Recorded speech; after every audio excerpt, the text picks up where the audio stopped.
Yes.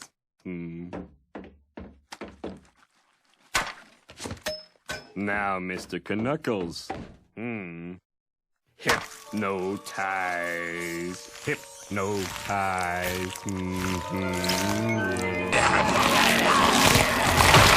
Hello everybody, and welcome back to part 5 of beating Plants vs. Zombies with only Parasites. Previously, we got through Dark Ages fairly easily, busted inside of Neon Mixtape Tour, and had to throw everything we had in order to beat Jurassic Marsh, which currently stood as the most difficult world so far. But with only 2 worlds left, we got going into Big Wave Beach, and starting out we very predictably had no issues, as it doesn't get into the real gimmick of this world until some days in. It was even easier than Jurassic Marsh, which still stood as the hardest world so far.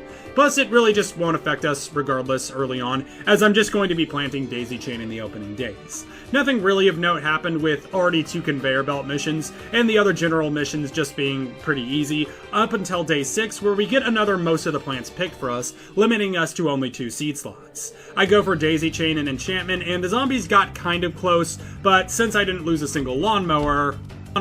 Not close enough. And with day 7 being entirely unprotected from water, I decided it would be a perfect time to introduce the next parasite and the final member of our team. Granted, there were other potential parasite plants, and a rather new plant at that, known as Znake Lily. Now, Znake Lily is probably one of the coolest concepts for a plant I've seen in this game, and I was really disappointed that I didn't unlock it for the Summoners playthrough. Essentially, Znake Lily is a close-range plant with only 2 or 3 tiles, though can target any row lane. After a random amount of time, it will fire a tornado that can home in on any zombie, though usually prioritizing the farthest left, which will then transform the zombie into a Zoy Zombie variant. This will usually just be the standard Zoy Zombie, but sometimes, and if plant fooded, the Zoy Zombie can also turn out as a carrot head, melon head, and if only plant fooded, you can also get a Zoygantuar potentially. This is dependent on the zombie targeted, but it's also kind of just random, as I had mixed results through pretty much the whole usage of it. Day 9 is don't plant on the mold colonies, and Znake Lily with their all-lane attack already proved itself as an invaluable asset, as even though I can't plant Sundew Tangler very effectively during Big Wave Beach, it's no longer the end of the world, as I can just use Znake Lily to cover all bases early game. All in all, we had no problem. Day 10 was a conveyor belt that refused to let me let go of the past. Day 11 was another most of the plants picked for me, so I once again went Znake Lily, and largely only used it to defend. Also, sometimes when a Znake Lily fires, if its target is hit by another tornado early on, their tornado will then sometimes arc to another target if it's close enough. Day 12 plan your defense day, so I went Znake Lily and Daisy Chain, and they very unsurprisingly evaporated the offense and worked well together. Day 13 produced X amount of sun, and I kind of just assumed I wouldn't be able to do this with only Sundew Tangler, so Solar Sage it was, and we predictably won pretty effortlessly. Day 14, survive with the given plant. Guess what my next theory is going to be about here. And day 15 was the first big bad day, as it's a protect the endangered plants, which has us defending a bunch of potato mines from prematurely busting. And it revealed to me pretty early on that, although powerful, Znake Lily is not infallible or overpowered by any means. I could comment on how Znake Lily has a pretty low fire rate, I can comment on how having many of them at once often causes shots to not go through properly, and I can even comment on that when spawned, the Zoy Zombie they make will likely just lose due to its activation time being slow enough for another zombie to just eat them before they can attack most of the time. But overall, what's the most egregious is the complete randomness of their attacks, and with only really 1.5 tile to react because two potato mines are on the other tile, Znake Lily's really main flaw comes out here. I would have just used Daisy Chain, but Znake Lily is once again the only plant that can row all the lanes, though I did eventually start using them towards the end just for their stopping power. All in all, miserable experience, but we persisted. Day 16, Ultimate Battle Wave that caused me to feel nostalgia for Ultimate Battle music. Day 17 introduced Octopus Zombie, probably the most dangerous disabler in the game.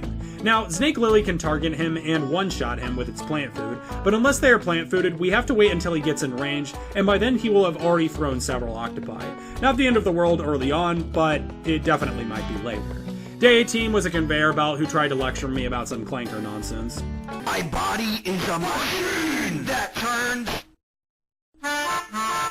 Day 19, another most of the plants picked for me. This time I took Daisy Chain with Znake Lily, as I thought it would help with Octozombie. It gave the idea that it was helping by at least trying to break the squids off of the Znake Lily, but it was really the plant food that won the hearts of the people.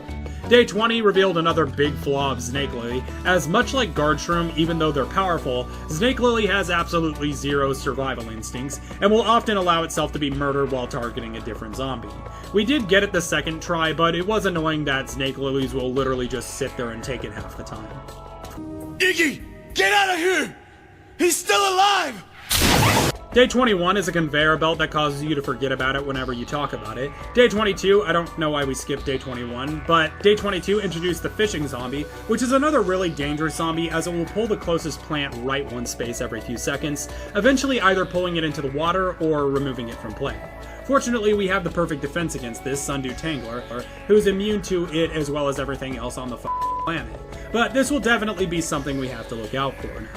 Day 23, protect the endangered. Oh hey, these are pretty cool bananas. Which, since I didn't have any comically large Game Boys, I failed twice. First due to the Gargantuosity, and the second time due to the aforementioned fishing zombie.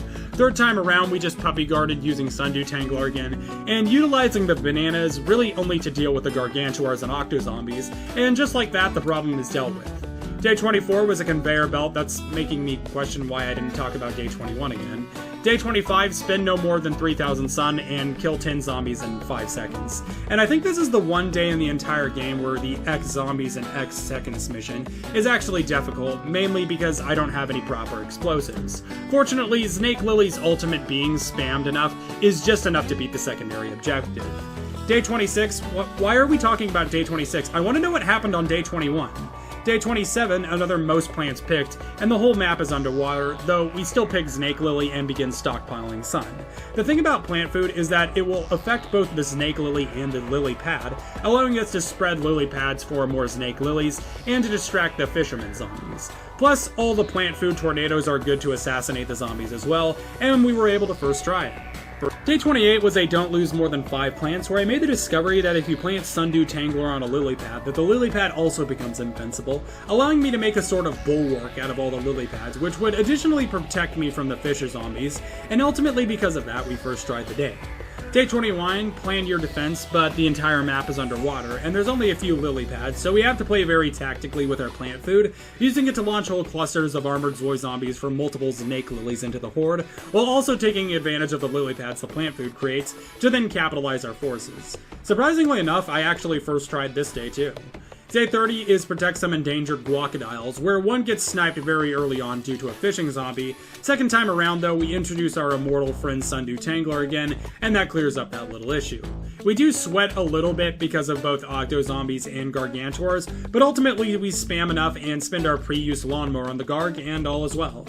Day 31 is given plants, and Day 32, Dr. Zomboss tries to lecture me that King a shark is completely reasonable because he thinks they look soft, even though placoid scales are sharp like sandpaper, and just like that we were done with Big Wave Beaches, a world that I thought would have been impossible without Znake Lily, but just like motivational lizards, Znake Lily slithered their way into our hearts right when the time came. On to modern day, we actually lose a lawnmower on the very first day, largely just because I wasn't prepared for a football mech and a comb mech in the very first day, but it's not the end of the world or anything. We do the next day perfectly fine too, so hopefully this wouldn't turn into something unmanageable early on. And moving through, our main strategy was to just get some Tanglers down before defending with a single Znake Lily, allowing us to get some breathing room to get some daisy chains up.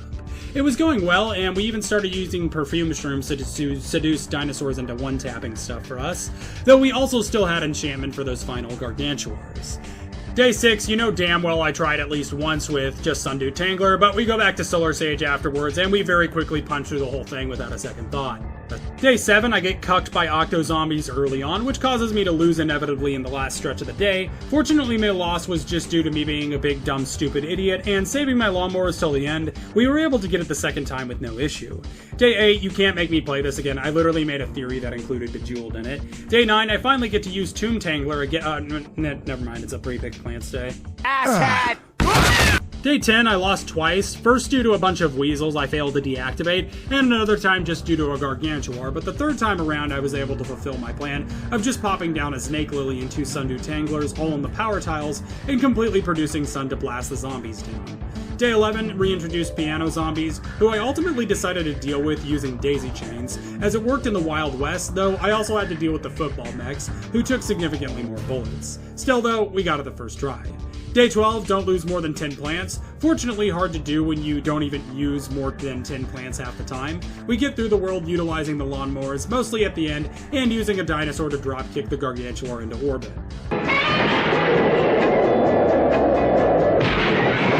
Day 13, Bejeweled lore is probably really complex. Day 14, given plants, never forget what happened on day 21. Day 15 is protecting some endangered primal walnuts, so the no-brainer response for me is to plant Znake Lilies behind them so they can pick off the zombies, while still being mostly able to protect themselves. One of the walnuts gets close, but a quick plant food turns them into a rock and that solves all our problems.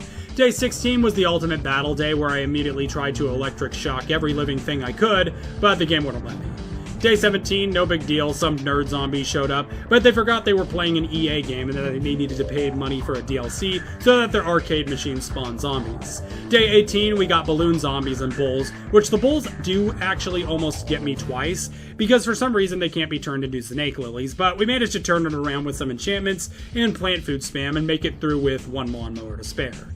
And day 19 was the conveyor belt that turned Miss Peaches into cat food. If it's the last thing you see me,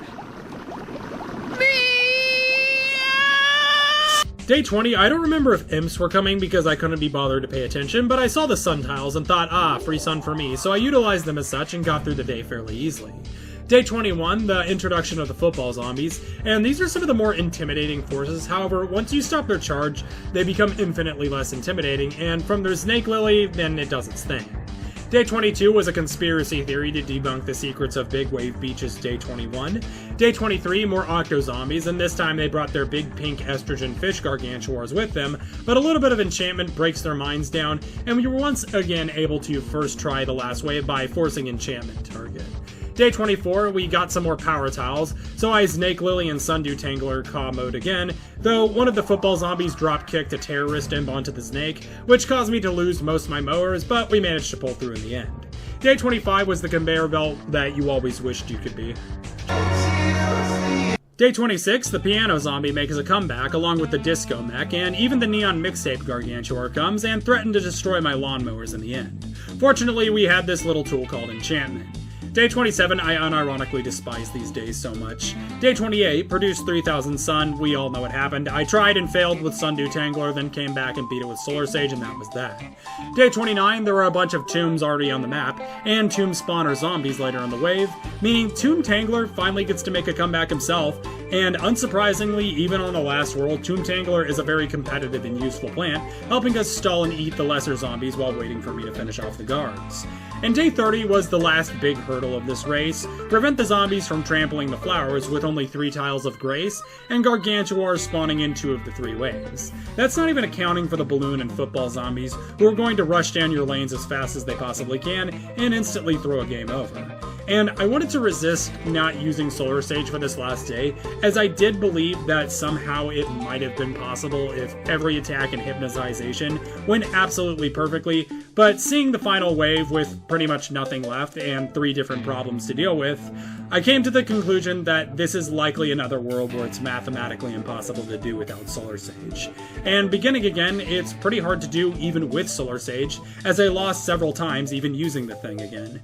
It's just the simple lack of time you have to defend everything in time, combined gargantuars at the end that, even if you rush through it using Znake Lily, you will ultimately fail. Fortunately, this is just barely possible, as it takes some luck with enchantment, some forced luck with enchantment, and spamming daisy chain enough so it can stunlock the gargantuars to death, but I did eventually make it through after stalling them for millions of years. And with day 31 being the last part of the race, as in there's no hurdles left, you just have to cross the finish line. In other words, the hard part's over, you still need to finish. Day 31 is pretty easy comparatively, with nothing really capable of stopping me from completing the day. The Explorer Torch Zombie, the first hurdle of the challenge, comes back for one final attack, but he's not getting past me, and a few minutes later I beat the day without losing a single lawnmower. And with the only thing left for me to do was being to report Dr. Zomboss to the IRS, we were officially done with the Parasites Only challenge, and this one was much more difficult, albeit equally interesting as the Summoners Only run. But to answer the question, can you beat Plants vs. Zombies 2 with only parasites? The answer is yes. There were points early on where I didn't think that this would be possible, but once you get past the sun production missions on Pirate Seas, you can come to a definite conclusion on whether or not a world will be possible, and I think now that I've done a few challenges for it in their entirety, I could make this an occasional additional event on the channel, but I have several other things on the roster, so for now, until then, I guess you could say I'm awaiting assignment. But if you enjoyed this video and you want to see more like it, please leave me a comment down below letting me know your thoughts as well as what you would like to see next, both Plants vs. Zombies and otherwise. And if you're new here, please consider subscribing as I upload new long-form content every week, as well as new shorts most every day encapsulating variety content, including challenges, guides, memes, audience participation, playthroughs, and even theories. Also, join the Discord with a link in the description, as well as the pinned comment to become part of the show. But with that being said, thank you all again so much for watching, and I will see you all next time.